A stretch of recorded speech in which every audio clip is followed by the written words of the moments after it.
മൂന്നാറിന് സമീപമുള്ള ഗ്രാമപഞ്ചായത്താണ് മാങ്കുളം.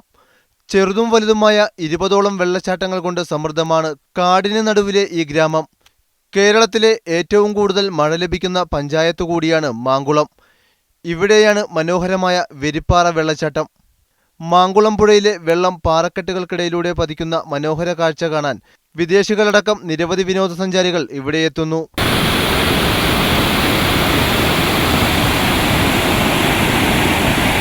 മൂന്നാറിലെ വിനോദസഞ്ചാരത്തിനായി രൂപീകരിച്ച കമ്മിറ്റിയിൽ മാങ്കുളവും ഈ വെള്ളച്ചാട്ടവും ഉൾപ്പെട്ടെങ്കിലും തുടർ നടപടികൾ ഉണ്ടായില്ല. മനോഹരമായ വെള്ളച്ചാട്ടം കാണാനെത്തുന്നവർ വഴുക്കലുള്ള പാറയിൽ വീണ് പരിക്കുപറ്റുന്നതും മരണപ്പെടുന്നതും നിത്യസംഭവങ്ങളാണ്. 2 മാസം മുമ്പ് ഉത്തരേന്ത്യയിൽ നിന്നുള്ള നവദമ്പതികളിലെ ഒരാൾ ഇവിടെ വീണ് മരിച്ചിരുന്നു. കേരളത്തിലാദ്യമായി റബ്ബർ കൃഷിക്കായി 1885-ൽ അയർലൻഡുകാരനായ ജോസഫ് മർവി തിരഞ്ഞെടുത്തതും മനോഹരമായ ഈ ഗ്രാമത്തെയായിരുന്നു. ഈ മനോഹര ദൃശ്യങ്ങൾ ലോകത്തിനു മുമ്പിൽ കാട്ടാനായാൽ അത് മൂന്നാറിലെ ടൂറിസത്തിന് വൻ മുതൽക്കൂട്ടാവും. ഒപ്പം വിരിപ്പാറ എന്ന ഈ കൊച്ചു ഗ്രാമത്തിൻ്റെ വികസന സ്വപ്നങ്ങൾക്കും. മാങ്കുളത്തുനിന്നും ക്യാമറാമാൻ സിജു വാഗമണ്ണൊപ്പം ബിജു തറയിൽ.